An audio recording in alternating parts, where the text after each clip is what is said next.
creates opportunities for the criminal underworld. Ruthless mercenaries conspire with the Separatists to disrupt and exploit the unstable situation within the Republic. Now, Anakin Skywalker and Ahsoka Tano descend into the treacherous gangster havens in an effort to find a corrupt and vile arms dealer who is buying weapons on the black market and selling them to the Republic's enemies.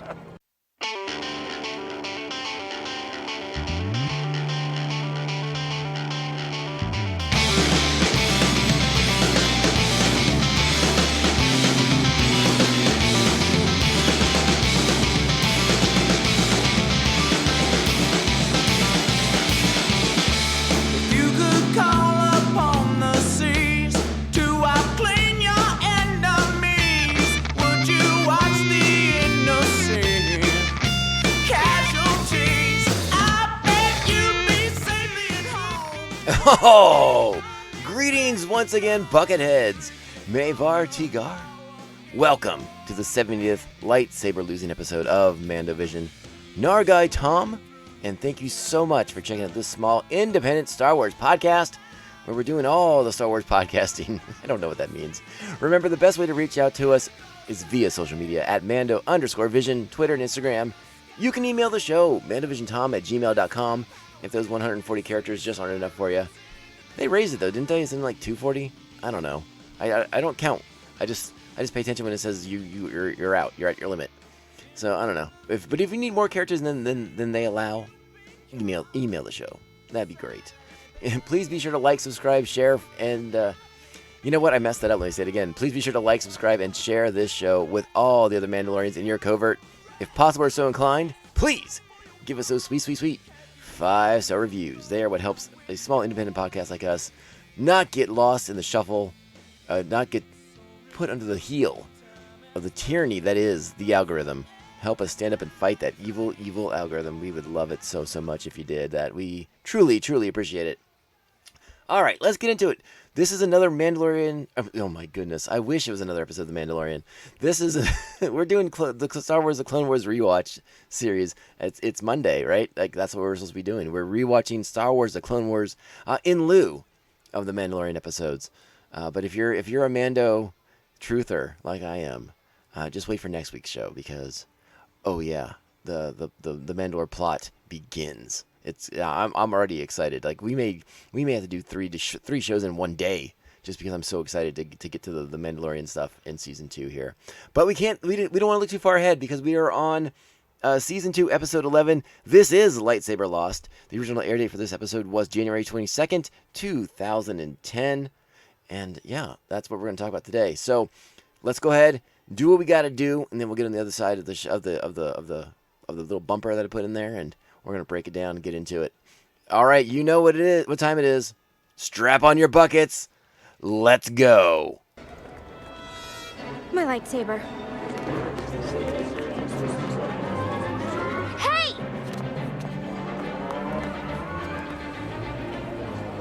My master's going to kill me.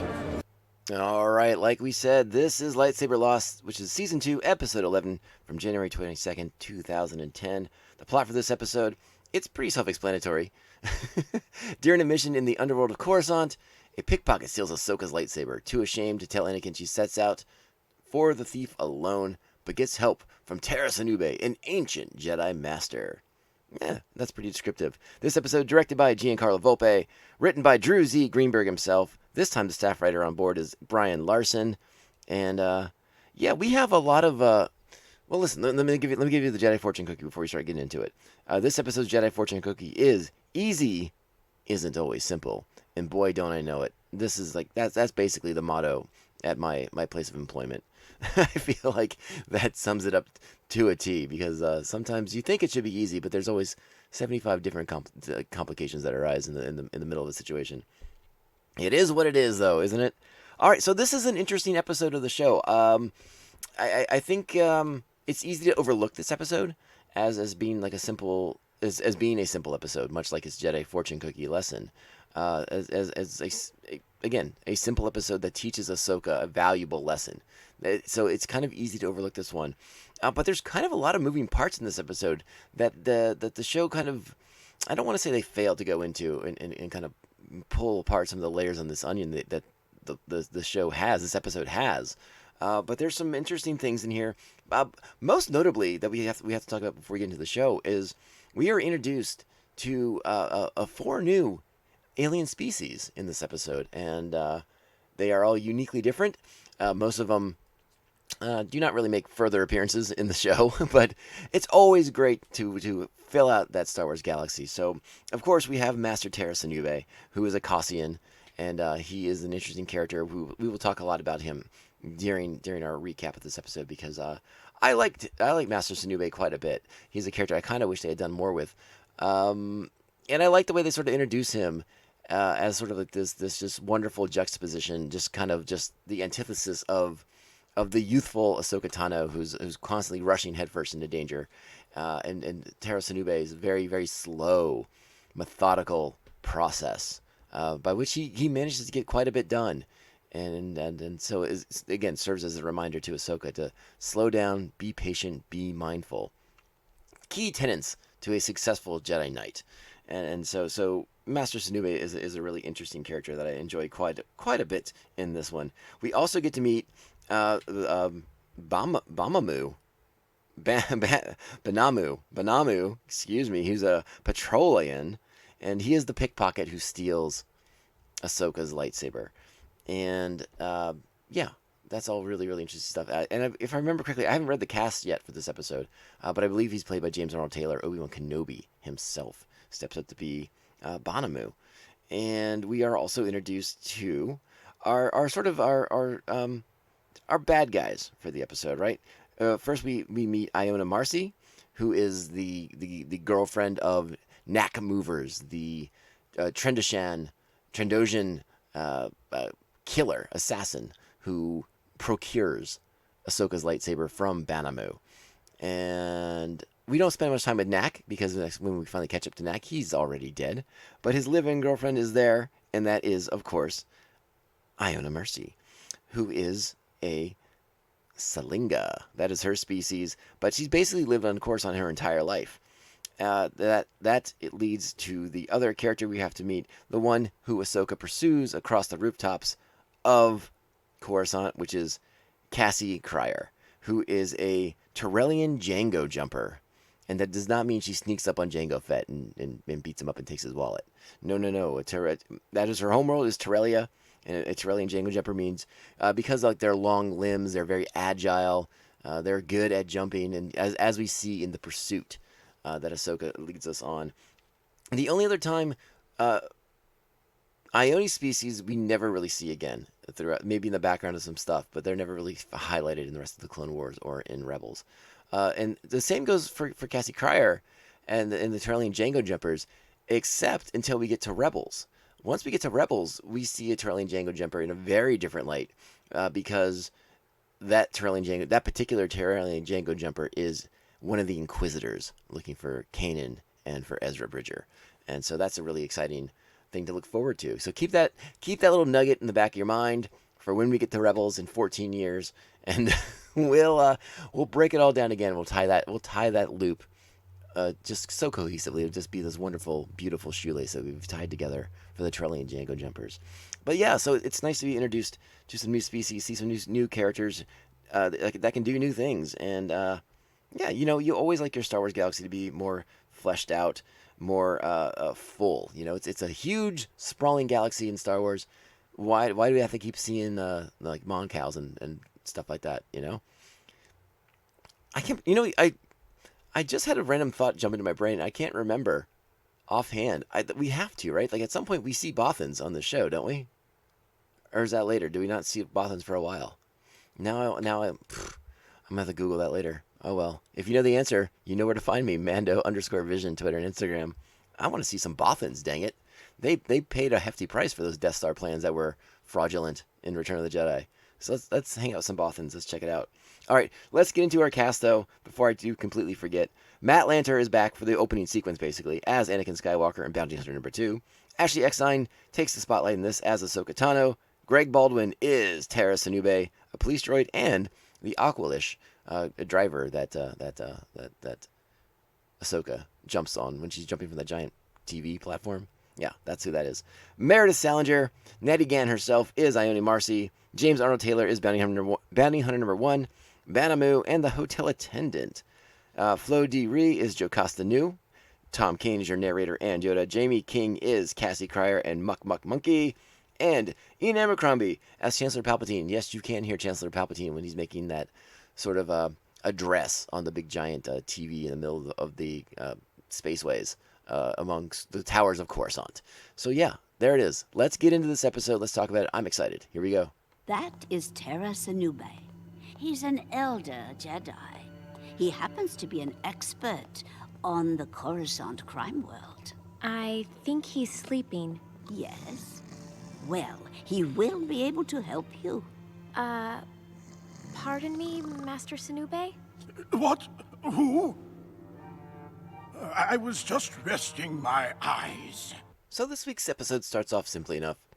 We're catching up with Anakin and Ahsoka as they're making their way to the underworld of Coruscant to find a weapons dealer who's selling arms to the Separatists. And that's pretty much the last time we're going to see Anakin, because he very quickly apprehends the suspect. And that is when Ahsoka's adventure begins, because that is when Bamaru picks her pocket, takes her lightsaber, and Ahsoka very much does not want to tell Anakin that she has lost her lightsaber in the underworld. And she very much fears the consequences of what could happen in the wrong hands of somebody like Knack Movers having a lightsaber, all the death and pain that could be caused by that. So she keeps it under wraps. She's not going to tell Anakin. She's going to go out on her own and find it before he even knows that it's missing. Which is I don't know. I feel like that's also very Anakin-like. You know, I feel like Anakin would do the same thing. If you remember Episode 2, Attack of the Clones, Anakin loses his lightsaber quite a bit as well. Though his is, based on dropping it and things of that nature, not having it stolen from him. But I think this makes for an interesting episode, particularly the sort of determination that Ahsoka shows in making sure she gets her lightsaber back before anyone comes to harm because of it. And that is what leads her to soliciting Jocasta Nu for help, trying to pinpoint where the pickpocket is, because she did get a look at Bamaru. She sees who it is. They're able to kind of narrow down the species. But Jocasta Nu is the librarian. She doesn't do field work anymore.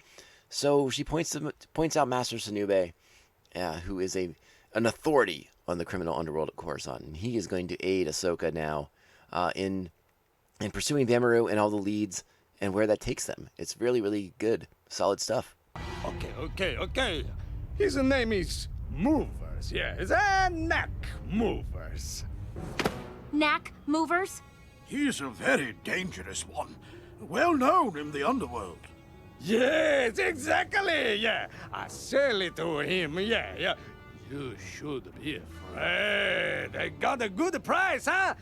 So Master Sanube and Ahsoka catch up with Banamu, and they get that information about the lightsaber, and so one lead leads to the next, and Ahsoka's very frustrated, very angry.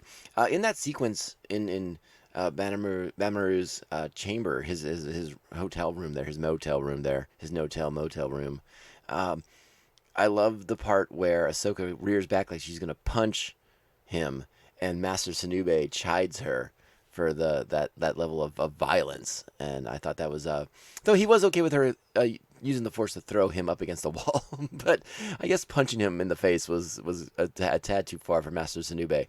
But I did think that was an interesting, again, sort of like this diaspora of, not diaspora, that's the wrong word, but just playing that age game on the show, in this episode is so very, very interesting. And this episode, I mean, you could talk about it.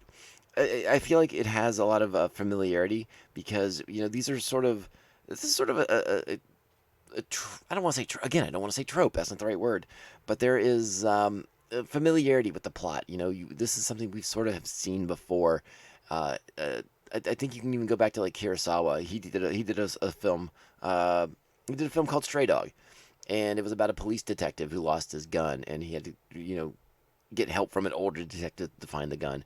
And that it stayed in the cop vein a lot. Like, you kind of see that with cop stuff a lot. Like, a cop loses his gun, a criminal has it, and you got to get it back before bad things happen with your gun. We've seen that sort of thing a lot, and why not pay homage to that in Star Wars? And again, a Kurosawa reference in Star Wars is not unheard of, so I think it makes a ton of sense, and I like seeing it. I think Ahsoka and Sanube are a wonderful tandem together, despite how slow Sanube is and how much it rankles Ahsoka to have to be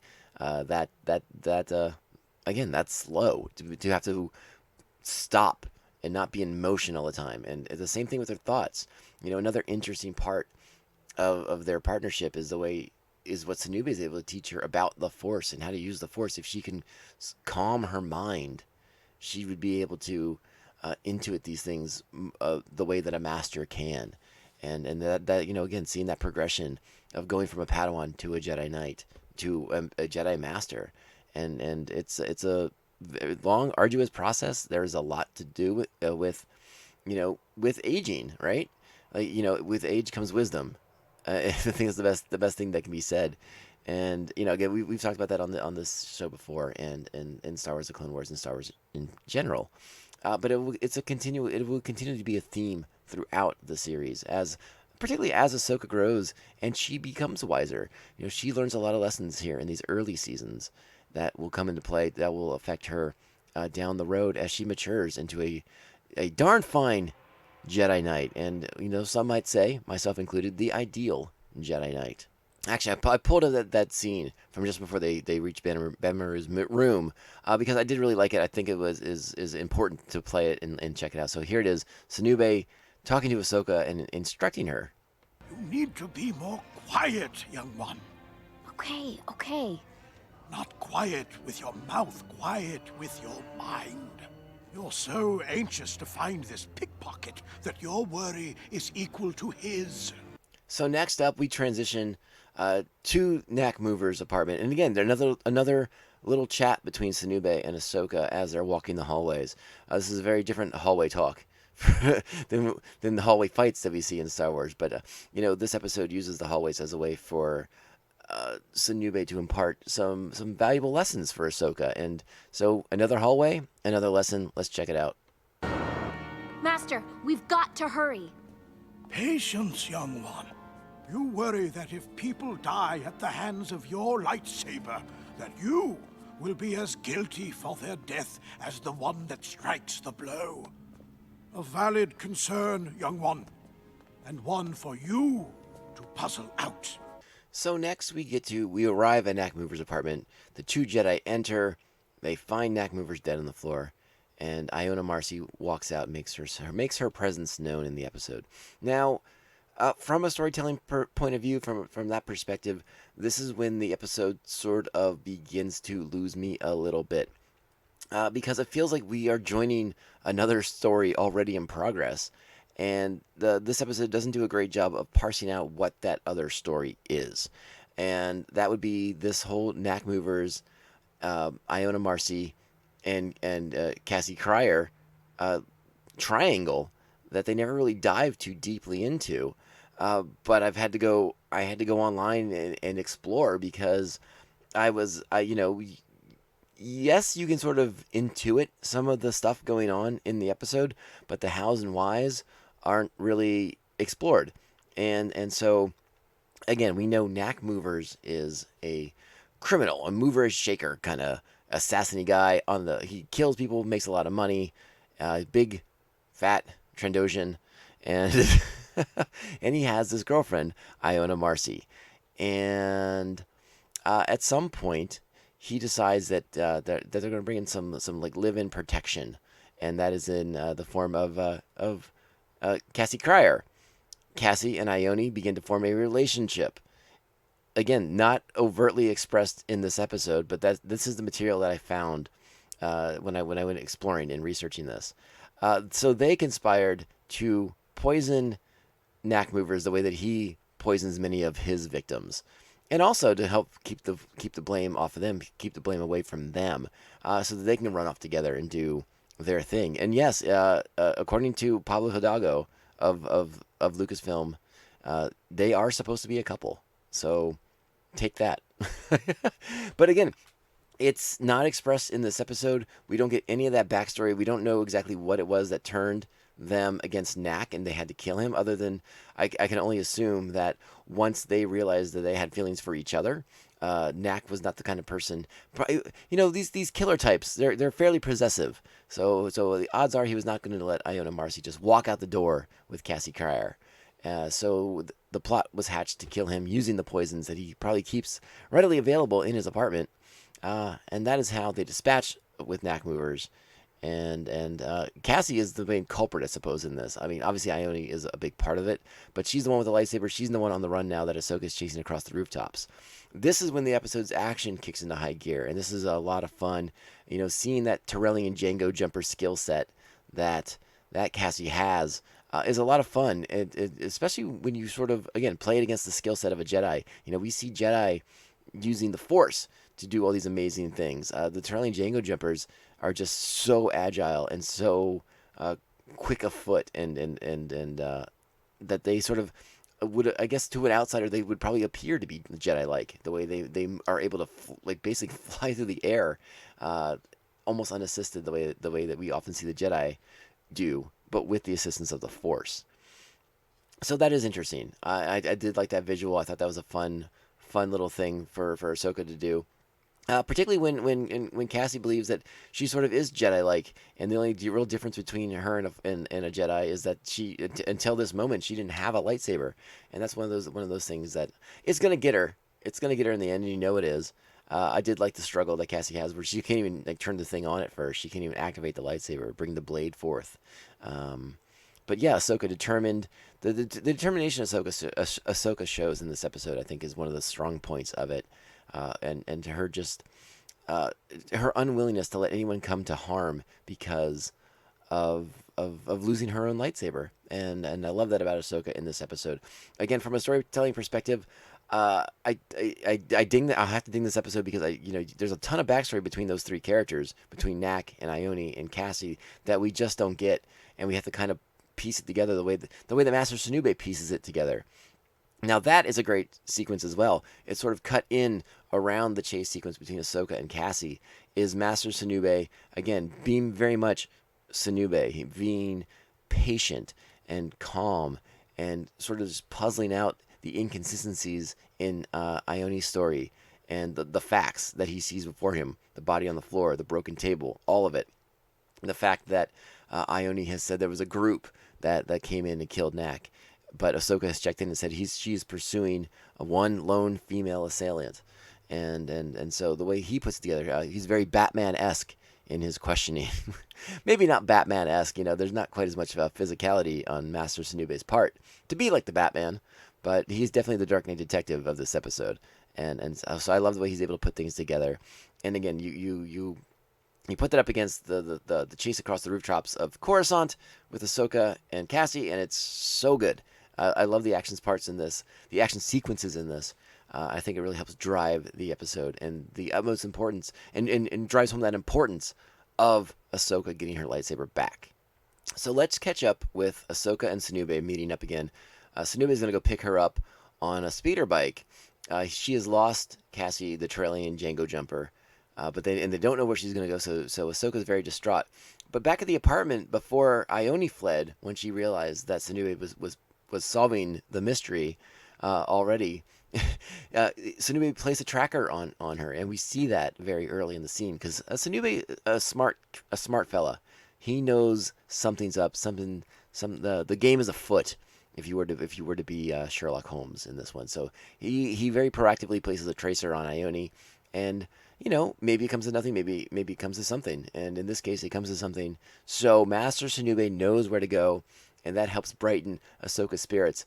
I think you have to chuckle when you watch the sequence on the speeder bike. I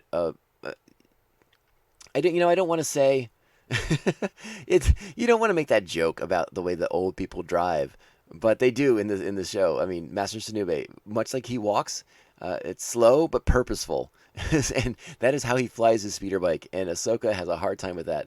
So I want to play that little bit of that sequence because it does make me chuckle a little bit. Here we go. I see you've learned patience, young one. Where'd you get that speeder? I asked one of the police droids to lend me some transportation. they were kind enough to oblige. So slow. All the speeders going past them. Hey! You're driving too slow! We need to go faster! Patience! We'll cut them off at the train station. How do you know they're headed there? Did I mention I planted a tracking device on Ione, the girl that ran away? No? I love that. I love that so much. It's so good. And then we get another great sequence, this time on a train. And it's wonderful. Ahsoka pursues Cassie. You know, Ione's been detained by the police droids who are supposed to mirror the Keystone Cops, if you check out the visuals on that. But Cassie makes a run for it with the lightsaber. She's going to take hostages, do that whole thing. Ahsoka with no lightsaber, still pursuing on foot, still bound and determined, using the Force when she can. But this is when Cassie gets a little bit of a big head, and I'll play that clip right now. All right, let me set it up a little bit better here. The train pursuit, it starts on the outside, on top of the train as they're making their way through Coruscant, through the main city there. Eventually, they break into the interior of the train. This is when Cassie begins to take hostages, and Ahsoka's going to do Ahsoka things. So let's check this out. It's a good sequence. I really enjoyed it. Here we go. You're trapped. Surrender now and turn the lightsaber over to me. Don't tell me what to do! I've got a lightsaber, and I'm as powerful as a Jedi. Big head.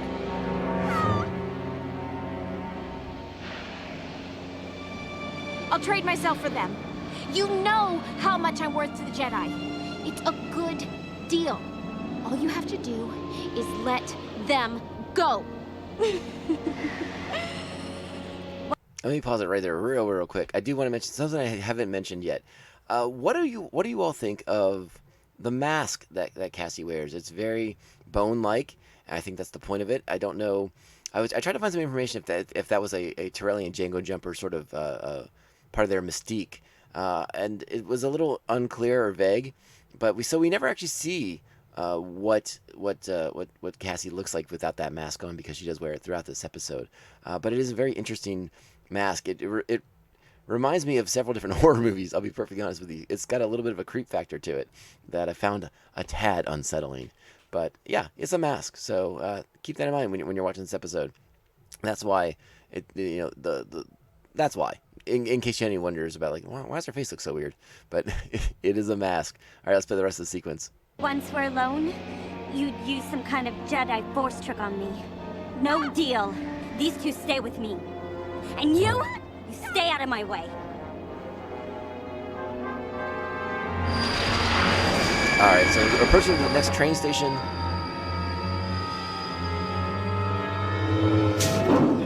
And there's Master Sanube.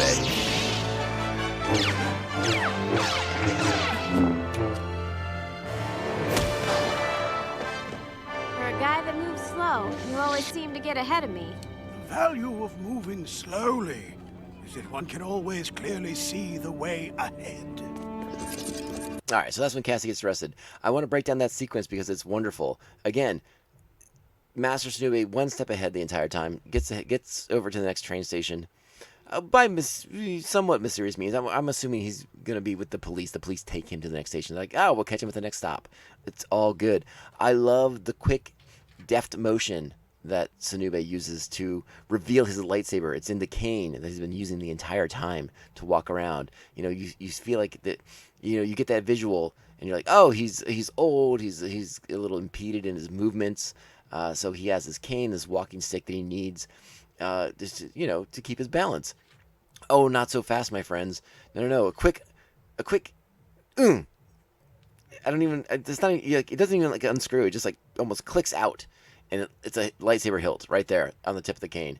And he's, again, very, very little movement required, very little skill needed to fight off Cassie and her attacks, which are clumsy and ill-trained, because that is who she is, clumsy and ill-trained with a lightsaber. So he very deftly knocks that blade right to Ahsoka's hands, and then the police, the Keystone Cop robots of Coruscant, move in to apprehend the suspect. Which, I mean, she's not really a suspect. We know she's guilty.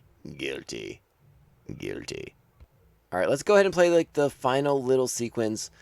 Back in the Jedi Temple, Master Senube and Ahsoka walking the corridors of the temple, and there's one thing that Ahsoka can do to repay Master Senube. So let's go ahead and check this out. Well, I best be getting back to my master before he misses me. Certainly. But first, I need one last favor from you. Sure, name it. Pass on what you have learned. Okay, hold on. I'm pausing it right there real quick. Pass on what you think about that. You've heard that line before. That is Star Wars. That is Return of the Jedi. That is one of Yoda's parting words to Luke Skywalker. Very intriguing, very interesting to hear it here. And again, we're gonna get a little bit of a connection here between Sanube and Master Yoda right now. So let's play that.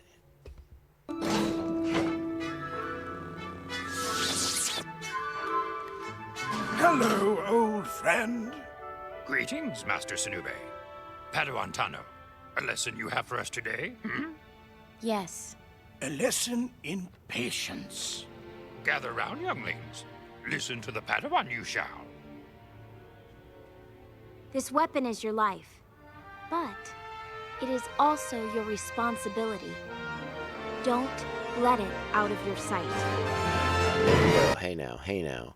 So I want to talk about that a little bit because it's not often that we get to meet a Jedi who is older than Master Yoda. Now, I'm not saying that necessarily that is the case for Master Sanube, but the way they talk to each other, calling him old friend, you would imagine that Master Sanube has lived for quite a while and has been a member of the Order for quite a while as well.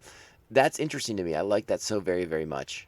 And if you enjoy Master Sanube, if you have not checked out the there's a, I think it started off as an audio thing, like you get it on Audible or whatever, called Dooku Jedi Lost by Kevin Scott. And I think they recently put this in book form, so you can pick it up as a book, go to the library, get it on Audible, any of those various formats. But Master Sanube is in that.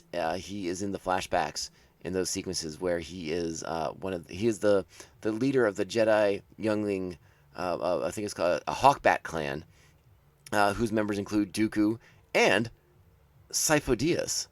When Obi-Wan reaches Kamino, he discovers that Sifo-Dyas is the Jedi who placed the initial order for the Clone Army, for the Grand Army of the Republic. So there's a lot of fun stuff to tie into here, and I think it was a really cool move by Kevin Scott to include Master Sanube in this Dooku book about Dooku's early days as a Padawan, as a Jedi in training. So if you are into Master Sanube and want to know a little bit more about him, yeah, head over there, check that out, because that's where Sanube is going to crush it a lot. Sanube does play a role in some other episodes of Star Wars: The Clone Wars coming up. I can't remember how big a role they are, but yeah, it's not the last time we'll see this Jedi Master, and who I actually rewatching this episode, I sort of dismissed him initially when I remembered watching this the first time around and sort of dismissing Master Sanube. It's just like, he's just an old Jedi guy. No, I really like him in this time around. I was really fond of him, the way he teaches his lessons through action. And I'm a big fan of Master Sanube. So check out that Dooku book if you want to know more. And obviously we'll be talking more about him in his next appearances on the Clone Wars. Or I'll at least mention it if he shows up in the background.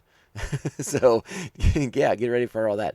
I think he'll be more substantial than just a background character on the Clone Wars from this point forward. Though I don't think we know what his final fate was. And so that, to me, that is very, very interesting that we don't know. Does he pass before Order 66 is given? Or, do a bunch of clone troopers plowed, just shoot this old Jedi right in the face? I don't know.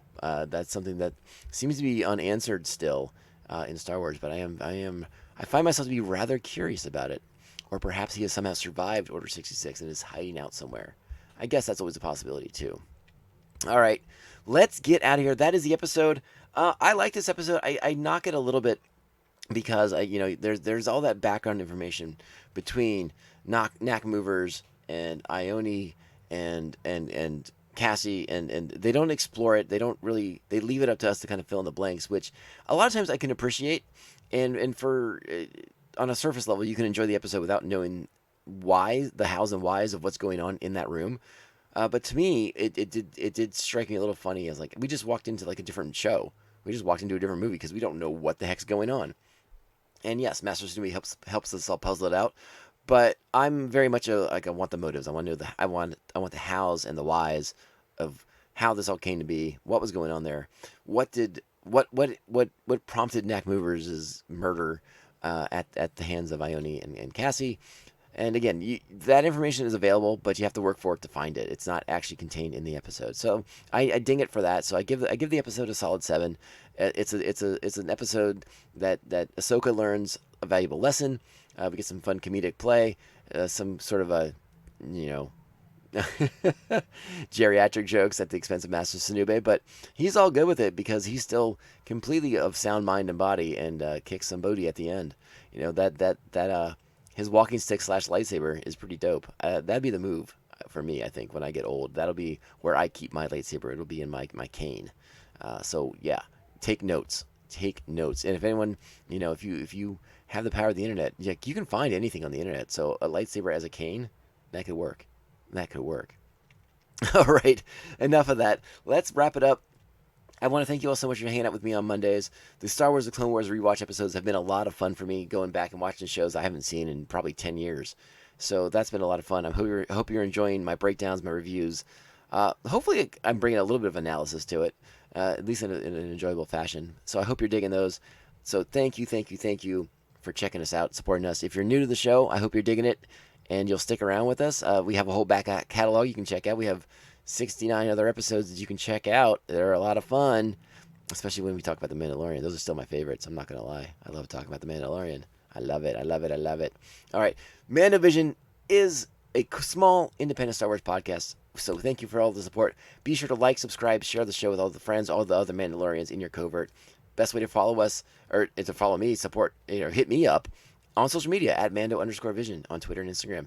Email the show, mandovisiontom@gmail.com.